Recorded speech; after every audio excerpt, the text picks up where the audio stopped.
Olá, sejam bem-vindos. Vamos conversar um pouco sobre a transição tecnológica global e as implicações para a segurança do Brasil e para a atividade de inteligência no Brasil. No último mês, em setembro, nós tivemos o encaminhamento do projeto de lei orçamentária para o Congresso Nacional para 2018. Nele está prevista uma redução dos investimentos em ciência e tecnologia no Brasil da ordem de 56%, para previsto 2,7 bilhões de reais, que é o patamar mais baixo em mais de uma década no caso brasileiro. Quais são as implicações disso e os riscos associados a isso? Primeiro, nós temos que lembrar que em 2016 foi publicada uma Estratégia Nacional de Ciência e Tecnologia com algumas metas para o Brasil até 2022, no ano de comemoração da nossa independência. Essa Estratégia Nacional de Ciência e Tecnologia ficará fortemente comprometida se o patamar de investimento que está sendo previsto for mantido e, mais do que isso, nós lembrarmos o contingenciamento dos recursos para ciência e tecnologia que vem acontecendo ano após ano, desde o início da crise em 2015.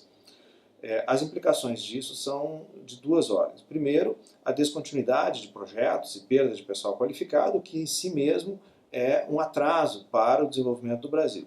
Mas a implicação mais grave é o risco de que isso leve a uma desorganização institucional do sistema, num país em que o sistema de ciência, tecnologia e inovação ainda é fortemente dependente não apenas dos investimentos públicos. Os investimentos privados em ciência e tecnologia no Brasil, eles são da ordem de 0,5% do PIB brasileiro, que é um patamar muito baixo, mesmo para países em desenvolvimento, como a Nigéria, a Argentina e outros países nesta categoria.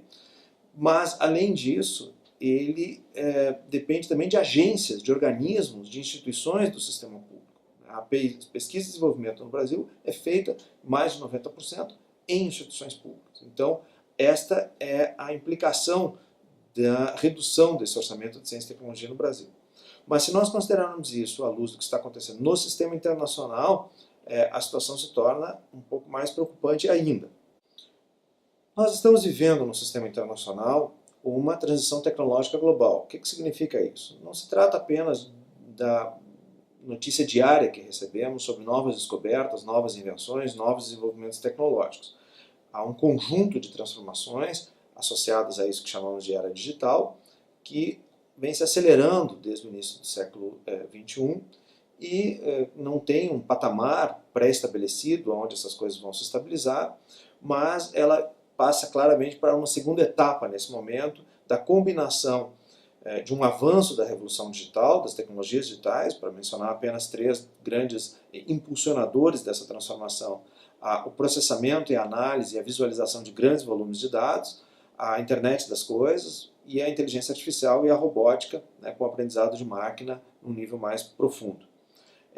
Todas essas transformações digitais, elas estão hoje associadas a outras transformações tecnológicas em curso na área de biotecnologias, de engenharia de materiais, meio ambiente, transporte e energia.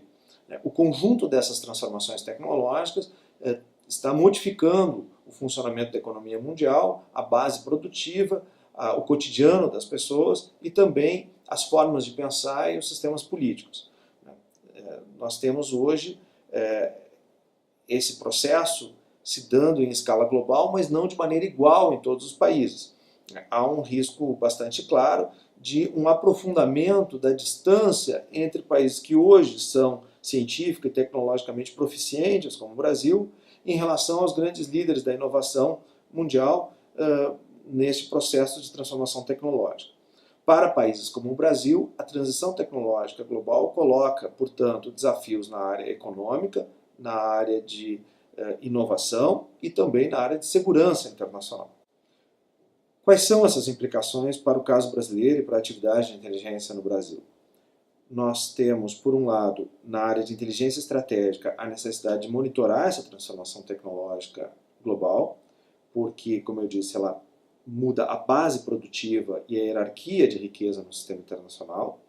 Mas, além disso, nós temos algumas implicações próprias para a área de segurança, tanto do desenvolvimento de novos sistemas de armas, logística, comando e controle, o que significa uma modificação da distribuição de poder do sistema internacional.